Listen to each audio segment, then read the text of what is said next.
대한민국 공군은 오랫동안 북한의 군사 활동을 면밀히 감시해야 하는 특별한 임무를 수행해 왔습니다.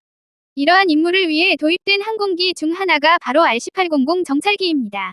RC-800은 겉으로 보기에는 호커 800 비즈니스 제트와 크게 다르지 않지만 내부는 완전히 군사 임무에 맞게 개조되어 있습니다.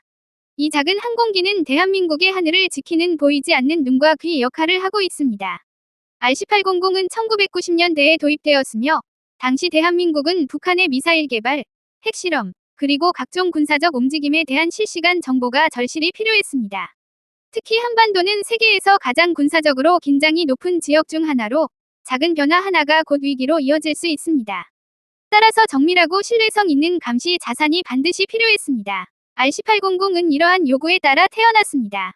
이 항공기의 기반이 된 호커 800은 원래 중형 비즈니스 제트기입니다. 원래는 기업 임원들이나 VIP 수송에 사용되는 항공기였지만 대한민국은 이 플랫폼을 군사적으로 재탄생시켰습니다.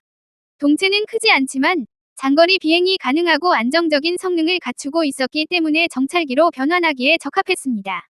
RC-800 내부에는 첨단 전자장비가 가득 차 있습니다. 고해상도 레이더, 전자신호 수집 장치, 통신 감청 시스템 등이 탑재되어 있어 북한의 군사통신, 미사일 발사 준비, 레이더 가동 상황 등을 포착할 수 있습니다. 이런 정보는 단순히 군사 작전뿐만 아니라 국가 안보 정책에도 큰 영향을 줍니다. 대한민국이 왜 RC-800을 하늘의 정보 요원이라 부르는지 알 수 있습니다. 이 정찰기의 가장 큰 강점 중 하나는 은밀성입니다. 겉으로는 단순한 제트기처럼 보이기 때문에 멀리서 볼 때는 일반 여객기와 크게 구분되지 않습니다. 하지만 실제로는 하늘 위에서 끊임없이 적을 관찰하며 레이더 전파와 전자 신호를 수집합니다. RC-800은 적의 눈에 띄지 않고 임무를 수행할 수 있는 능력을 가지고 있습니다.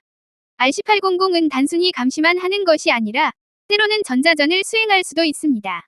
적의 레이더 신호를 교란하거나 통신망을 방해하는 임무를 맡을 수 있습니다. 물론 이러한 임무는 극도로 비밀스럽게 진행되며 대중에게 공개되는 경우는 거의 없습니다.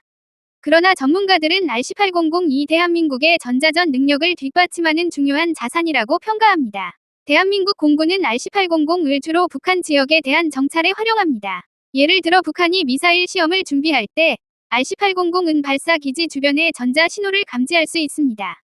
또 북한의 공군 기지에서 일어나는 활동을 감시하며 그 결과를 실시간으로 분석센터에 전송합니다. 이렇게 수집된 정보는 한미연합군 작전에 중요한 역할을 합니다. 또한 RC-800은 다른 정찰 자산과 함께 네트워크를 형성합니다.